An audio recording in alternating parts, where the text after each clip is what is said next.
Dios les bendiga, ¿cómo están? Bendiciones. Feliz martes. Ando un poco norteado yo.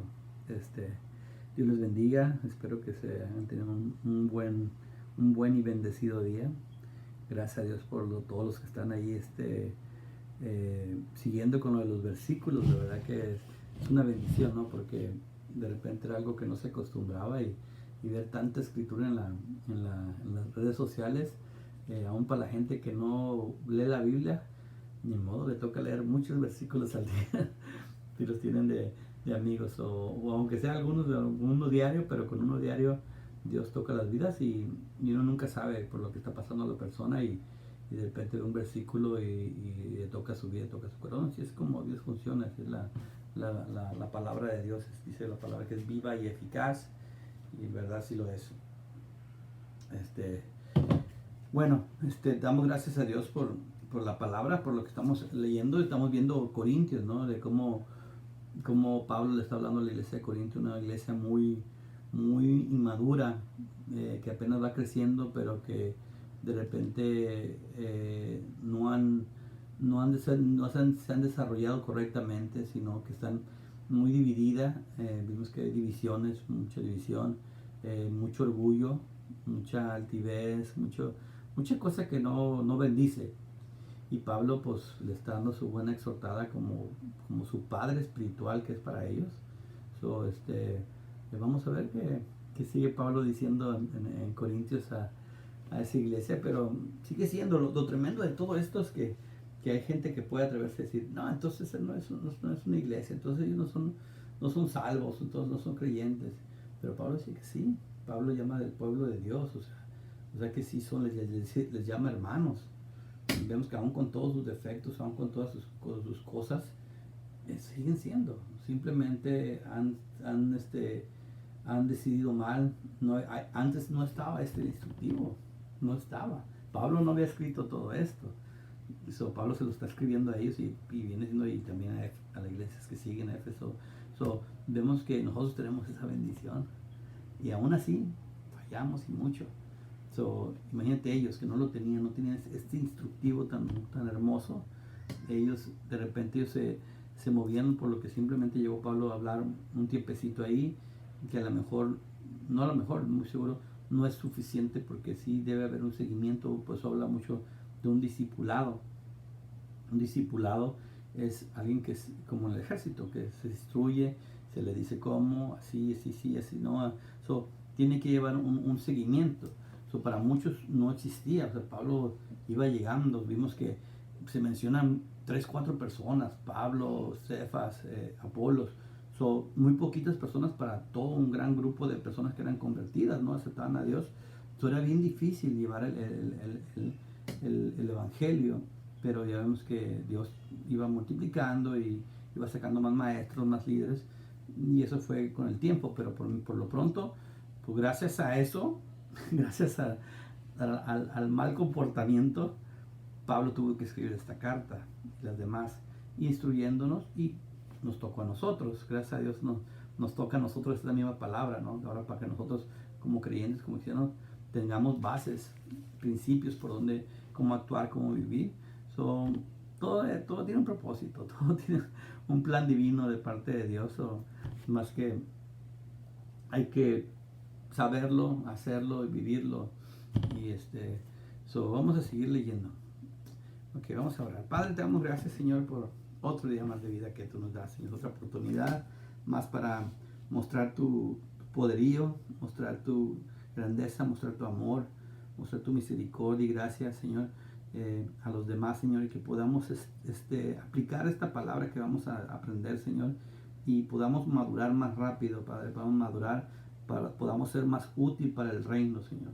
Podamos ejercer, ser mejores hermanos unos con nosotros, Señor. Ser personas discipuladas, instruidas, Señor, a lo que conforme a tu palabra, a lo que tú quieres para cada uno de nosotros. Te damos gracias en el nombre de Jesús. Amén, amén.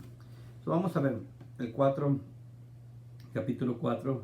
Dice: ustedes deben considerarnos simplemente como ayudantes de Cristo, encargados de enseñar los designios secretos de Dios. Como dice, deben considerar simplemente, somos ayudantes de Cristo. Somos aquí, así que sus vasos de Cristo aquí en la tierra. Y Dios nos dio unos designios para mostrarlos y para llevarlos a ustedes, para enseñárselos, para instruirlos prácticamente. Ahora bien, el que recibe un cargo debe demostrar que es digno de confianza. Dios conoce los corazones, a Dios no lo vamos a engañar. Dios en su misericordia, como dije, no hay la palabra, Dios en su misericordia, hay muchas revelaciones entonces a las personas, a esos apóstoles, a esos que instruían, Dios les hablaba. Si ahorita en esos tiempos Dios se atreve a hablarle a uno, se atreve a enseñarle, mostrarle, no quiero pensar en ese entonces cuánto Dios le hablaba a estos apóstoles, a estos. Dios sabía que estas personas eran dignas de fiar, o sea que no había problema que les dijera o les enseñara lo que tenía para poder enseñar, para poder compartir, no simplemente quedármelo y picudear, que ay, que sí, yo sé, no, para enseñarles. Dice el 3, dice, en cuanto a mí respecta, muy poco me preocupa ser juzgado por ustedes o por algún tribunal humano. Dice, ni siquiera yo mismo me juzgo. Sin embargo, el que mi conciencia no me acuse de nada, no significa que yo por esto sea inocente. O sea, Pablo sabía.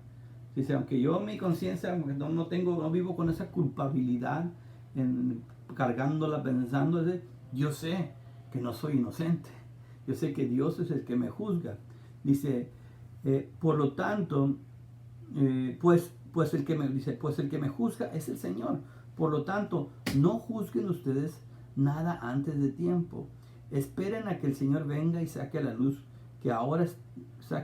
lo que ahora está en la oscuridad y dé a conocer las intenciones del corazón. Entonces Dios dará a cada uno la alabanza que se merezca. Vemos que Pablo le está instruyendo, o sea, no se juzguen, no se anden juzgando a otros, no, que siempre como que andar criticando o diciendo sí, no, y eso tendemos mucho como seres humanos porque siempre vivimos en la comparación, en a veces creerse uno más que el otro, y eso es malo porque eso también te muestra orgullo, porque siempre cuando tú estás hablando de alguien mal es porque tú te quieres sentir muchas veces mejor que la otra persona, porque si en verdad no te sientes mejor que la otra persona, ni te deberías hablar de él, pero desgraciadamente buscas a veces apachurrar a alguien para que tú te levantes, y eso está mal hecho, porque eso no es el amor que Dios ha dejado. Dios no nos ha mandado a juzgar, nos ha mandado a levantar a las personas.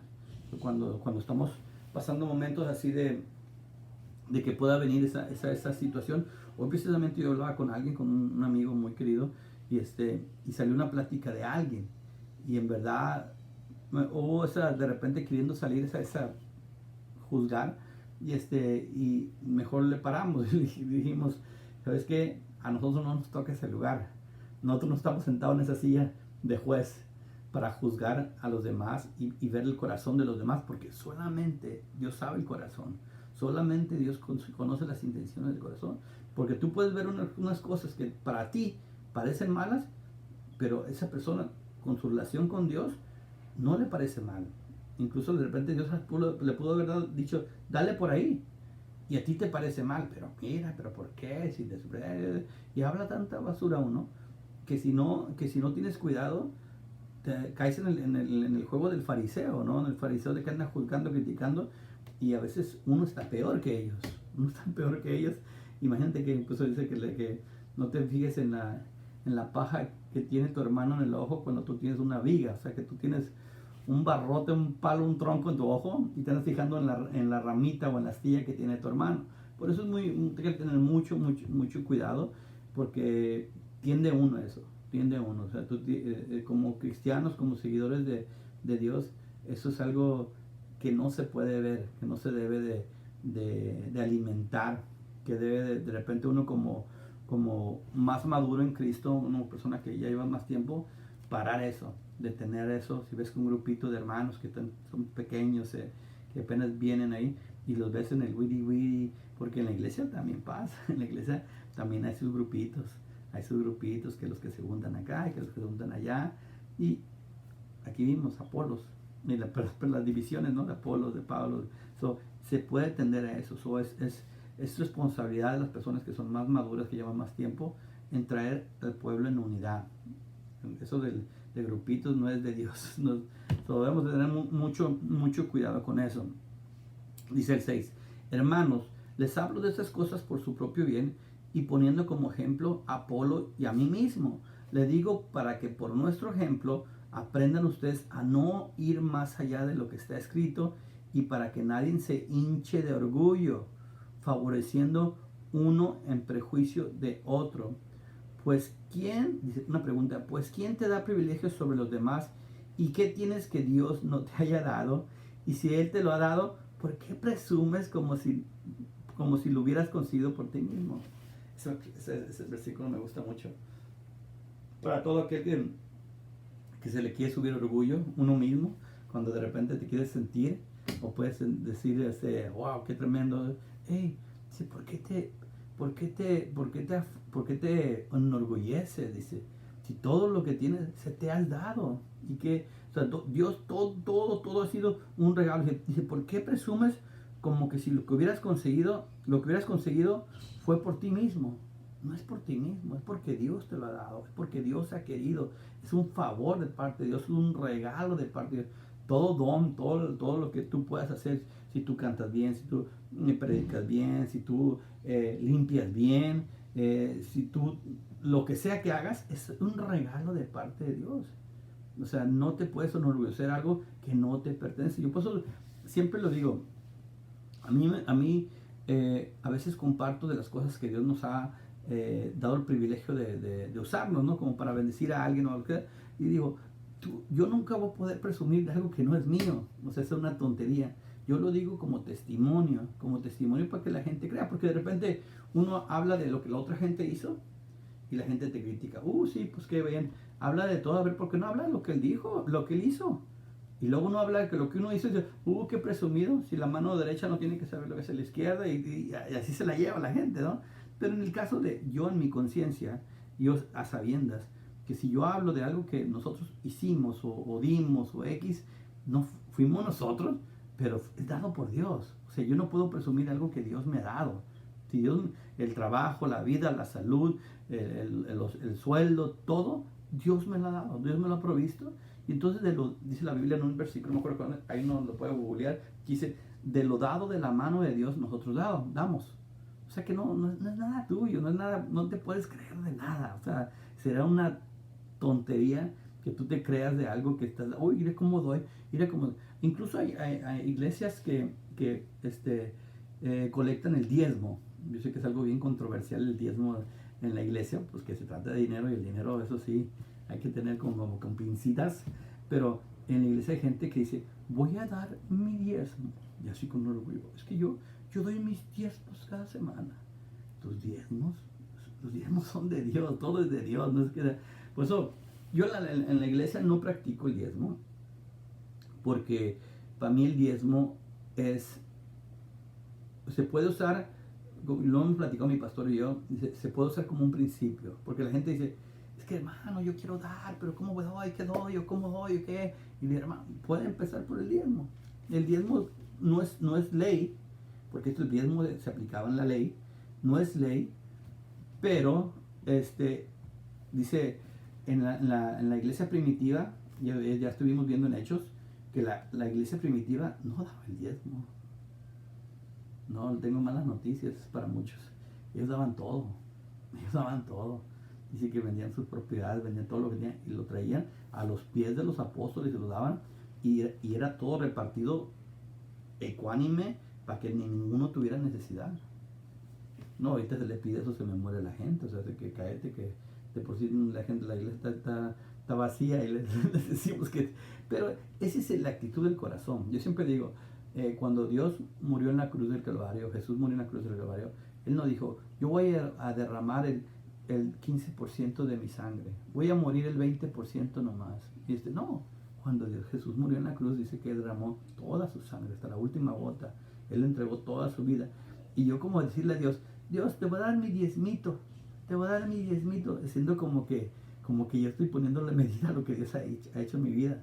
Como que diciendo, no, en verdad, yo lo he vivido y ahora lo he entendido después de muchos años, que en verdad todo es de Dios. Quizá yo doy una partecita a la iglesia, yo tengo años, o sea, el pastor apenas tenemos 4 años, pero en la iglesia, puede decir como 18 años, yo di mi diezmo, yo cumplía mi actitud era, si él hace algo indebido, o el pastor o alguien, con lo que damos de diezmo, él se la va a ver con Dios.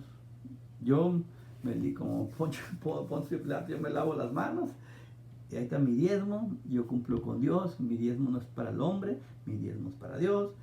Y yo vi la mano de Dios, o sea, yo no quiero decirle aquí porque va a ser muy largo, yo le vi la mano de Dios, testimonio de cómo Dios obraba, nunca me faltaba, gracias a Dios, era increíble que a veces con un sueldito tan pequeño Dios proveía tanto, pero eso es algo personal. Pero ahora ya que entiendo y me di cuenta que en verdad en sí yo daba mi diezmo, pero yo cuando Dios me pedía algo fuera del diezmo, yo no se lo retenía. Yo no decía, Señor, ¿por qué me pides? Si yo ya cumplí con mi diezmo, ahora ¿por qué me pides que ayude acá? Ahora ¿por qué me pides que dé para acá? Pero en verdad yo entendía que mi diezmo, mi sueldo no era mío, era de Dios. Lo que Dios me proveía era de Dios. Una vez me gusta como dice, puso de ejemplo mi pastor.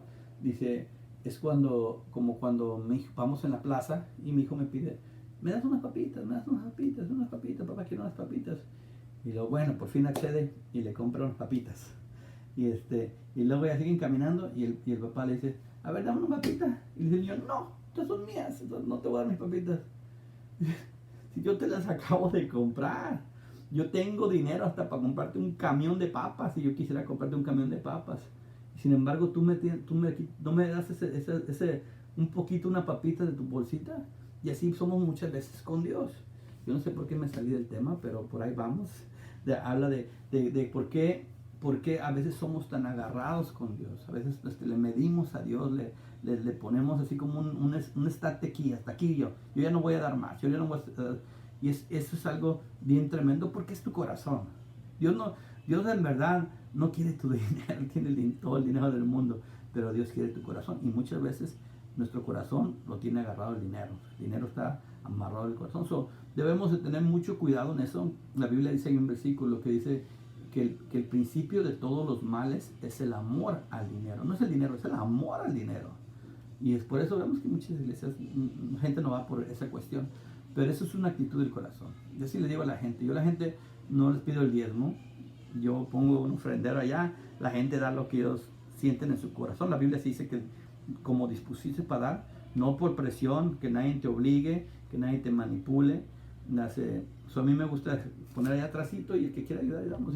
Y gracias a Dios por medio de las ofrendas que hemos visto en la iglesia, hemos podido ayudar a ministerios, nuestras ofrendas. No por arrogancia ni jactancia ni mucho menos, como le digo, eso es de Dios.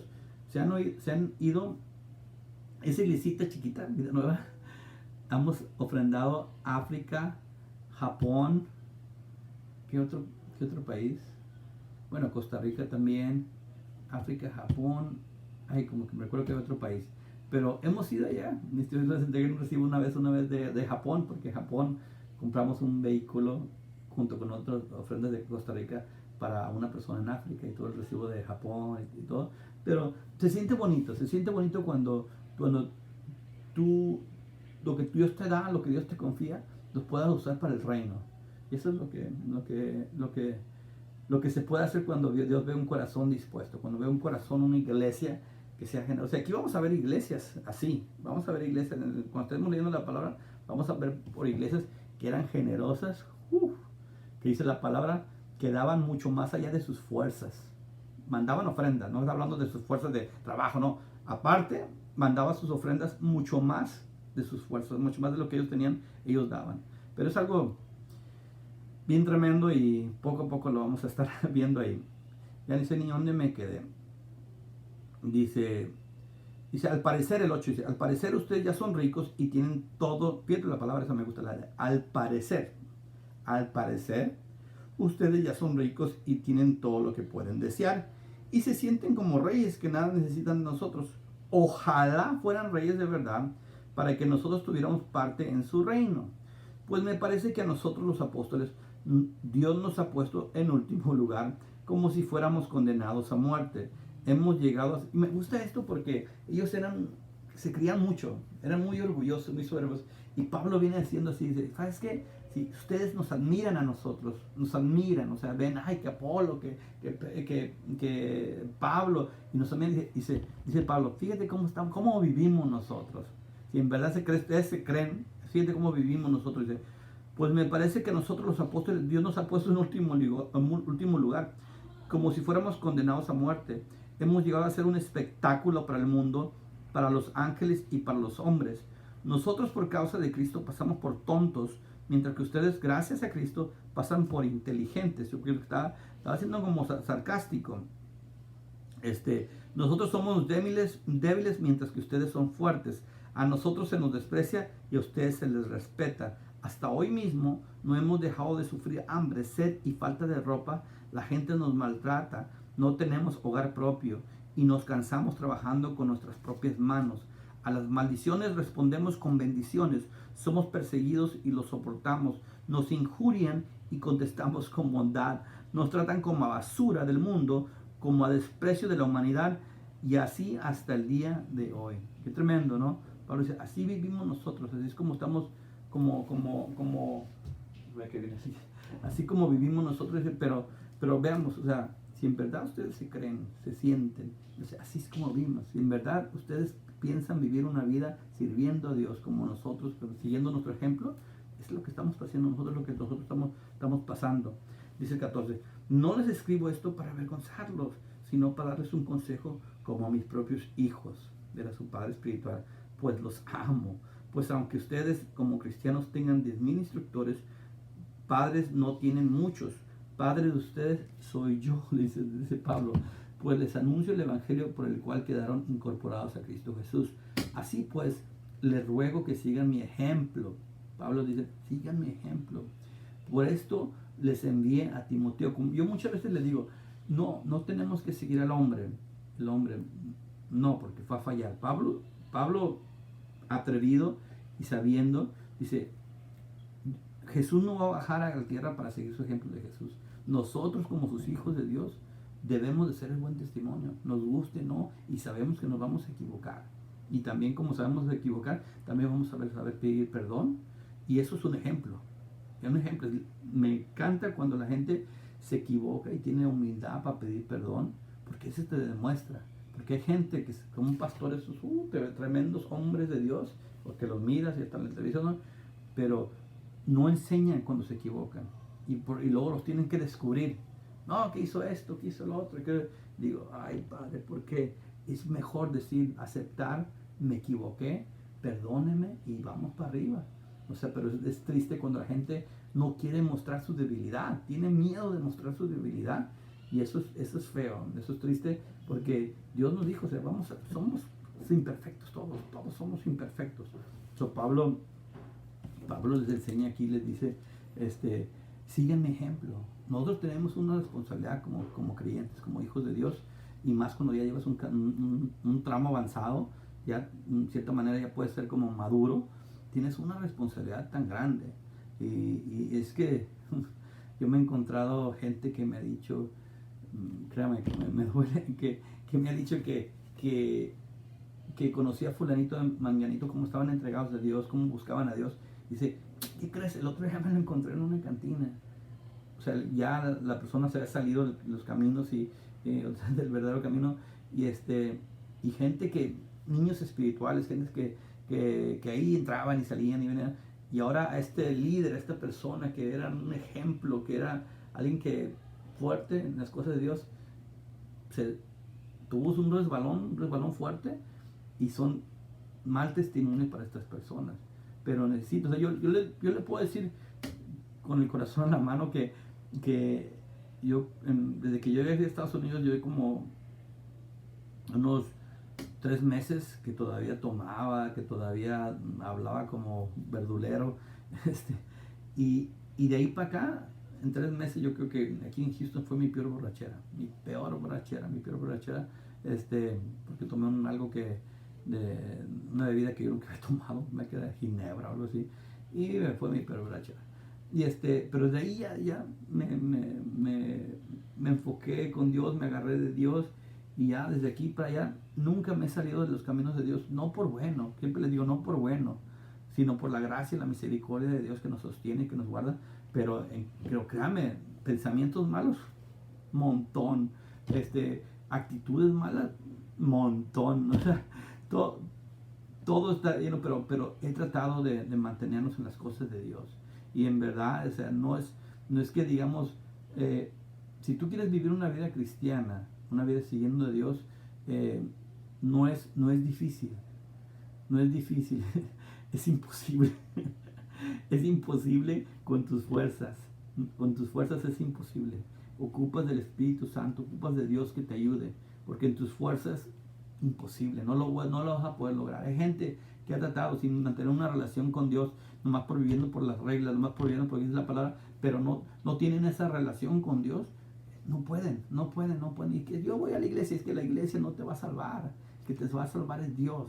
Es necesario la iglesia, es parte del paquete, pero es como dice alguien, tú puedes sentarte en un garaje de carros, un garaje, te puedes sentar ahí todo el día y no te vas a convertir en carro. Y es igual, tú puedes sentarte en una iglesia y no te vas a ser cristiano, no te vas a ser un hijo de Dios, simplemente con ir. O sea, debe haber una transformación en tu vida, querer yo cambiar, yo no quiero ser igual, yo quiero enamorarme más de Dios, seguir a Dios, y esto es lo que en verdad va a cambiar. Y créame lo que se siente cuando uno está fuera de esa relación con Dios y querer llevar una vida cristiana sin Dios. No nomás es difícil, es imposible. Si necesitamos de Dios, no hay otra. La religión no te va a salvar. Tus tradiciones, ni le busques, tampoco te van a salvar, tampoco te van a ayudar. Es una relación con Dios lo que necesitamos. Dice el 17, dice, por esto les envía a Timoteo, mi querido y fiel hijo del Señor. Él los hará recordar mi conducta como creyentes. Vemos, Timoteo era un discípulo de Pablo. Aquí vamos a ver los libros de Timoteo. Era un discípulo de Pablo. Dice, el Timoteo, él les hará recordar mi conducta como creyente que Cristo Jesús. Timoteo va a hablar a él, dice, era mi maestro, yo lo vi cómo trataba a la gente, yo vi cómo se portaba, yo lo vi cómo él trabajaba. Entonces dice, Pablo estaba tranquilo, dice, Timoteo me conoce, Timoteo sabe quién soy. O sea, no nomás soy que güey, que hable, él sabe. O sea, esa era la confianza que Pablo tenía, que Timoteo iba allá con ellos, y Timoteo les iba a hablar de Pablo, quién es Pablo, cómo él vivía. Dice, como creyente de Cristo Jesús, dice, conforme a lo que enseño en todas las iglesias por donde paso. Dice, algunos de ustedes ya se sienten muy confiados, pensando que no iré a verlos. Pablo estaba como enojadito, estaba enojado. Dice, algunos de ustedes se sienten muy confiados, pensando que ya no iré a verlos. Dice, pero si el Señor quiere, espero visitarlos pronto. Entonces veré lo que son capaces de hacer esos que se hinchan de orgullo, y no solamente lo que son capaces de decir, porque el reino de Dios no es de cuestión de palabras, sino de poder. ¿Qué prefieren ustedes? ¿Que Dios vaya dispuesto a castigarlos, o que vaya a verlos con amor y ternura? Pablo estaba enojado. En otra versión dice, ¿prefieren que vaya con vara? O sea, con palo, ¿o prefieren que vaya con amor? O sea, Pablo decía, les voy a dar unos cicates, pero digo que estaba haciendo hasta cierto punto sarcástico, duro, que no lo dicen, pero sí decía, o sea, quieren que vaya, prefieren ustedes que vaya dispuesto a castigar. O sea, está diciendo, reaccionen por favor. O sea, no caigan en cosas que no son de buenas, que no son de bendición. Pablo les habla fuerte, y vamos a ver que en otros pasajes igual habla de fuerte, pero el otro día puse ahí un versículo, ya hemos hablado, ¿no? Que un hijo no disciplinado es un hijo no amado. Y simplemente Pablo está diciendo aquí, ustedes son mis hijos, yo soy su padre espiritual, aquí en la tierra. Dice, y les tengo que hablar fuerte. No les puedo sobar su pecado. Ay, no, usted no es orgulloso, usted, simplemente de repente se les sube un poquito o algo. No, tengo que hablarles como es, si no, no van a cambiar, si no, no van a querer ser diferentes. Y hasta al último hasta los amenaza prácticamente, ¿Quieres que los agarre guamazos o van a entender por amor o por bondad? Y en realidad, o sea, nunca, ya después de eso nunca se ve que él fue con palos a hablarles, sino siempre fue con amor y con bondad, pero con verdad. Dice la palabra que el pecado se trata con misericordia y verdad. Misericordia es con amor, con perdón, pero no vas a tratar con mentiras, tienes que hablar verdad. Es como, bueno, Jesús sanó a la mujer que fue sorprendida en adulterio. Cuando estaban ahí listos para aventarle las pedradas los fariseos a la mujer porque la fueron sorprendidos en el adulterio y que se fueron, porque Jesús dijo que tiene la primera piedra el que nunca ha hecho nada, el que no ha caído en pecado, el que esté libre de pecado, dice que tiene la primera piedra. Dice que todos se fueron yendo y pues se va toda la mujer, dice, mujer, ¿dónde están los que te acusan? Le decía Jesús. Y le dice, no, no están. Le dice Jesús, ni yo te acuso. Eso se llama misericordia. Y la verdad es que le dijo, no peques más. Vete, no peques más. Ese es el amor de Dios. Dios te habla con misericordia, pero te habla con verdad. Dios nos ama tanto y nos recibe tanto como venimos, todos por ningún lado mugrosos, cochinos, de todo, nos recibe, pero nos ama tanto más que no nos deja de la misma manera, sino que nos va cambiando. O sea, porque hay gente que cree que porque ya Dios te recibe como eres y así te vas a quedar. No, Dios te quiere transformar, Dios te quiere que seas alguien que seas de bendición, que seas bendición para los demás, que Dios te quiere levantar. Ese es quien es Dios, esa es su naturaleza de nuestro Padre. Así que alegrémonos y demos gracias y apliquemos, ¿no? Todo el que le queda algo, todo el que le queda el saco, póngaselo seguro, póngaselo y trate de cambiar, tratemos de cambiar y de quitar todas esas cosas que están estorbando. Dios me los bendiga, nos vemos mañana en el servicio del estudio bíblico. Ya me acuerdo que es miércoles, ese día para la semana pasa volando. Bendiciones, saludos a todos. Vamos a orar. Padre, te damos gracias, Señor, por tu palabra, Señor. Te damos gracias, Señor, porque tú nos quieres cada día, Señor, como hijos tuyos humildes, Señor, que reconozcamos nuestros errores, que nos reconozcamos nuestras faltas, Señor, y que corramos a ti siempre, Padre, que tú eres un Dios que no nos desprecia, Señor, que nos recibes con todas nuestras faltas, con todos nuestros errores, y encontramos misericordia, gracia oportuna, Señor. El oportuno socorro viene para solamente de ti, Señor. Gracias por tu amor, por tu cuidado, por tu abrazo, Señor, que no nos trae juicio ni condenación, Señor, que no nos trae verdad para poder cambiar. Y porque nos hablas fuerte, porque nos amas, simple y sencillamente, Señor. Gracias por hablar de esta manera. En nombre de Jesús, damos gracias. Amén, amén, amén.